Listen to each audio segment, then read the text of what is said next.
Berapa banyak sih yang frustasi karena nilai tryout-nya tuh naik turun, progresnya nggak semulus yang diharapkan. Atau berapa banyak yang panik karena hal-hal yang di luar kendali kita semua gitu. Jadi Pahami Friend di sini mungkin mengalami tahun yang spesial, terjadi banyak perubahan yang sebenarnya tidak diinginkan, tidak diduga gitu. Dan menurut saya sebenarnya untuk belajar materi pelajaran itu lebih gampang daripada mengubah pola pikir supaya teman-teman semua bisa tetap semangat dan tetap positive thinking secara proporsional. Makanya dari kemarin-kemarin kita bahas tentang hukum mental, tentang harus fokus ke strategi belajar, dan kali ini di podcast UTB Kui episode ke-8 ini saya ingin ngebahas tentang gimana teman-teman bisa fokus ke hal-hal yang bisa dikendalikan. Konkretnya seperti apa sih supaya energi tidak terbuang untuk galau, energi tidak terbuang untuk panik, tidak terbuang untuk asumsi-asumsi yang berlebih dan ketakutan-ketakutan yang berlebih. Nah, teman-teman mungkin tahu kan yang namanya dadu. Dadu ini harusnya secara teori dia punya peluang angka 1, 2, 3, 4, 5, 6. Kalau misalnya dadunya ini homogen ya, itu peluangnya 1/6. Tapi kalau misalnya kita adu ini dadu, kita kocok, terus kita cuman ngambil contoh 10 kali atau 16 kali, mungkin hasilnya kalau di total-total peluangnya itu belum 1/6 kalau di rata-rata. Walaupun secara teori harusnya peluangnya 1/6. Tapi kalau misalnya kita punya banyak banget percobaan, 1000 kali, 20.000 kali, itu bisa dipastikan jika dadunya homogen, maka peluang munculnya angka 1, 2, 3, 4, 5, dan 6 itu masing-masing adalah 1/6. Jadi itu memang sudah ada fenomena di alam terkait dengan kejadian acak atau yang kemarin kita bahas sebagai hukum kebetulan. Segala hal terjadi itu acak kalau kita nggak kendalikan.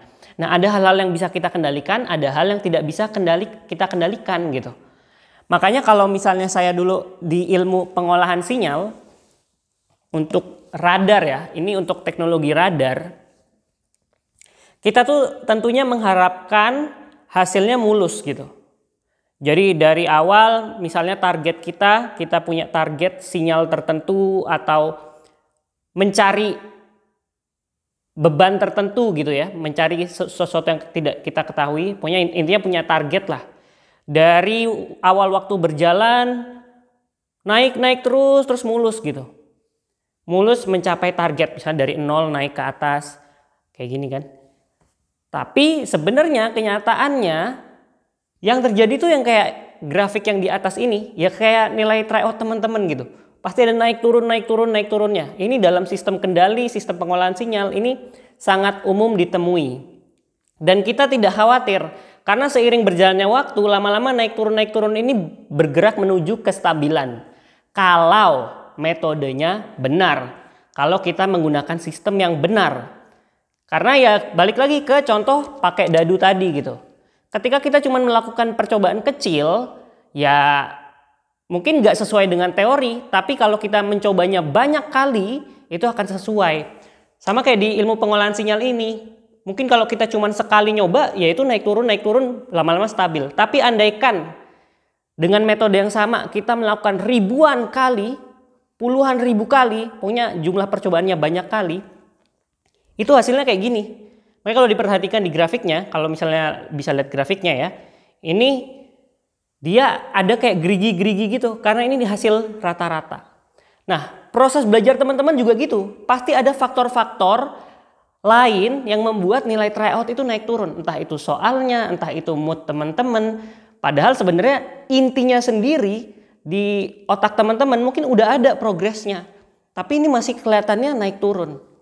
Nah, ketika ini terjadi, teman-teman harus fokus pada metode yang benar, karena itulah yang dilakukan para ilmuwan radar, fokus pada cara kerjanya, sistemnya, metodenya. Karena kalau metodenya benar, metode belajarnya benar, evaluasinya benar, teman-teman memperbaiki diri, lama-lama teman-teman akan nyampe ke tujuan. Gak usah khawatir, itu pasti, udah rumusnya pasti. Kalau misalnya dengan cara belajar yang tepat, evaluasi diri yang tepat, itu nanti akan nyampe tujuan. Teman-teman hanya perlu bersabar dengan prosesnya. Nah, karena ada hal-hal yang tidak bisa dikendalikan, ada hal-hal yang acak di alam ini. Kalau menurut John Brubaker ya, kita tuh harus fokus pada hal-hal yang bisa kita kendalikan. Hal-hal yang tidak bisa kita kendalikan, udah lepasin aja. Nambah-nambah beban pikiran. Dan hal yang bisa kita kendalikan itu kalau dijabarkan, itu ada 3 hal. Sikap atau attitude, proses atau proses, usaha atau effort. Ini sebenarnya bahasa Indonesia, bahasa Inggris aja ya. Cuman ini kalau mau bahasa Inggris ngapalinnya APE. APE. Attitude, process, effort. Kalau misalnya bahasa Indonesia, sikap, proses, usaha. SPU. Jadi apa yang dimaksud sikap? Sikap ini ya cara kita menyikapi keadaan. Karena ini kadang cuma masalah pilihan aja. Misalnya tryout kamu turun. Kamu punya 2 pilihan menyikapinya. Jadi lebih semangat atau malah down. Dan itu sama-sama benar. Makanya ada quotes di sini dari Henry Ford yang bikin Ford Motor Company ya, mobil Ford itu. Whether you think you can or you think you can't, you're right. Jadi mau kamu mikir kamu bisa atau kamu nggak bisa, itu ya kamu benar. Jadi kendalikan sikapnya. Karena ini soal pilihan. Boleh down, manusiawi, wajar, tapi habis itu kamu mau ngapain? Mau down terus-terusan atau terus bangkit? Itu pilihan. Misalnya ada hal-hal yang di luar ekspektasi kamu nih berkaitan dengan ujian. Ada soal baru, jenis soal jadi bahasa Inggris atau apalah. Segala perkembangan yang di luar kendali kamu. Sikap kamu ya itu bisa jadi kamu ngerasa down, ngerasa ya udah semangat kamu hilang, atau justru kamu semakin bersemangat. Lihat soal susah kamu semakin bersemangat, tertantang. Atau malah soal susah, soalnya susah. Ntar paling ujian gak sesusah itu. Tiba-tiba pas ujian sesusah itu. Bisa aja kayak gitu kan. Makanya ini sikap nih penting. Terus proses, percaya pada proses yang tadi saya bilang, pada metode gitu. Karena prosesnya memang itu. Akan ada naik turunnya karena kita cuma sekali kan nyoba ini. Kecuali mungkin kalau kita berkesempatan berkali-kali, kita mungkin prosesnya bisa lebih mulus. Tapi ya walaupun lebih mulus, walaupun udah lebih ngerti misalnya gap year, tetap aja proses ini harus dijalani kan. Tetap harus belajar lagi, ikut tryout lagi, evaluasi lagi. Jadi kuncinya jangan menyerah di prosesnya. Dan fokus ke ketiga, usaha atau effortnya diperbaiki lagi. Diperbaiki lagi strategi belajarnya. Balik lagi ke yang kita bahas di episode ke-5 ya. Harus perbaikin strategi belajar, harus usahanya mungkin diubah, jangan berdasarkan waktu, tapi berdasarkan kompetensi. Ngambisnya itu punya target, hari ini harus punya target mau belajar apa sampai bisa. Kalau nggak bisa, nggak beres belajarnya. Kayak gitu, jangan berdasarkan waktu, karena cuman belajar 10 menit, belajar 10 jam, tapi nggak efektif, buat apa gitu.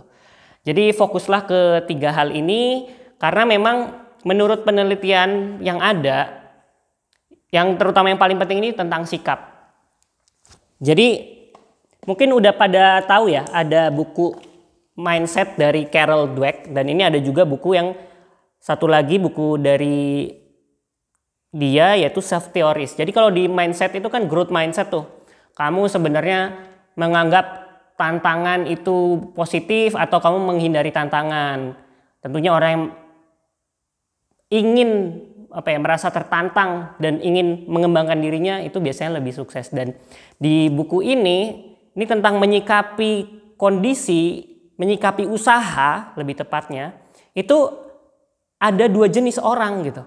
Jadi ada orang yang menganggap dia tuh mengambil teori yang namanya teori entitas, bahwa kalau misalnya usahanya itu kecil berarti dia pinter. Kalau harus banyak usaha berarti dia bodoh. Ada yang teori incremental menganggap bahwa usaha itu ya bagian dari menjadi cerdas gitu. Itu adalah proses petualangan hingga akhirnya kita bisa memaksimalkan kecerdasan kita. Jadi kalau misalnya tryout, wah kok ngerasa goblok ya. Itu jangan fokus ke situ. Kamu harus menyikapinya dengan jadikanlah ini sebagai petualangan. Kamu sekarang nggak tahu, nanti kamu coba-coba lagi sampai akhirnya ngerti tanpa ngelihat pembahasan. Wah itu suatu proses pembelajaran yang sangat bagus gitu. Karena nanti ketika kamu fokusnya pada teori entitas yang benar-benar mikir tuh kecerdasan itu tetap, bahwa kamu tuh antara kamu goblok atau kamu pinter, nggak ada faktor usaha di situ. Itu membuat kamu jadinya nanti mengejarnya adalah validasi. Kamu cuma pengen dianggap pinter atau dianggap bodoh gitu. kamu mementingkan validasi dari orang lain gitu. Padahal yang paling bagus ya kalau teori incremental tadi, bahwa kamu yakin kecerdasan ini bisa bertambah dan usaha yang keras adalah bagian dari memaksimalkan kecerdasan yang kamu punya. Dan tujuan akhirnya bukan validasi dari orang-orang, tapi ya untuk pembelajaran itu sendiri. Tujuan akhirnya adalah kamu menguasai hal-hal yang tadinya tidak kamu kuasai. Jadi jangan khawatir kalau nilai tryout itu naik turun. Ini bukan tentang validasi bahwa kamu dianggap pinter atau bodoh dari tryout ini, tapi ini adalah sebuah proses kamu menjadi orang yang lebih menguasai materi, orang yang lebih siap menghadapi ujian, orang yang mempersiapkan segala kemungkinan-kemungkinan terkait dengan ujian ini, bersiap, tidak takut dengan tantangan yang ada. Karena ya itu tadi, banyak hal random di luar kendali kita. Yang bisa kita kendalikan ujung-ujungnya hanya SPU, sikap proses usaha, atau APE, attitude, process, sama effort gitu. Jadi ingat aja, karena ya ini semua berdasarkan ilmu ya. Ini radar, hal-hal yang headset kita pun dalam memperbaiki noise ya, supaya noise itu nggak ada tuh juga sebenarnya mengalami hal yang sama. Buat kita kelihatannya hasil akhirnya bagus, tapi itu melalui proses yang panjang mencari nilai-nilai atau variabel di alam. Karena mereka berusaha memetakan gangguan-gangguan yang ada di alam, fokus ke sinyalnya. Dan itulah yang harus kita lakukan, fokus ke sinyalnya, fokus ke yang penting. Jangan fokus sama yang lain-lain yang nggak penting. Di Twitter banyak drama, biarin, fokus belajar. Kalau ada orang lain nilai tryoutnya bagus, jadikan motivasi. Kalau ada yang nilainya kurang, jangan merasa kamu lebih pintar, tapi bersyukurlah, oh ternyata kamu masih ada di atas, dan ini jadikan pecut bahwa kamu bisa berusaha lebih baik lagi. Jadikan hari kemarin sebagai cambuk supaya hari ini bisa lebih baik. Karena proses belajar itu memang perih, tapi ya kayak di sini nanti tiba-tiba sekarang kamu mungkin mikirnya, wah kok susah banget, nggak ngerti-ngerti, tapi tiba-tiba suatu ketika otak kamu ini kerja sendiri dengan focus thinking dan diffuse thinking. Kalau nggak tahu focus thinking, diffuse thinking itu apa, mungkin bisa nonton lagi Hutata tips ini ya, learning how to learn, atau di Pamify tips and motivasi. Tiba-tiba pokoknya nanti otak kamu tuh ngerti aja karena kamu selama ini belajar. Jadi percayalah dengan prosesnya. Belajar itu sebuah proses, fokus di memperbaiki effort usahanya dan juga memiliki sikap yang positif. Oke, gitu aja Pahami Friend. Sukses selalu dengan semua petualangan teman-teman. Pasti terlepas dari hasilnya kayak apa, itu akan menambah nilai teman-teman, membuat teman-teman jadi pribadi yang lebih baik.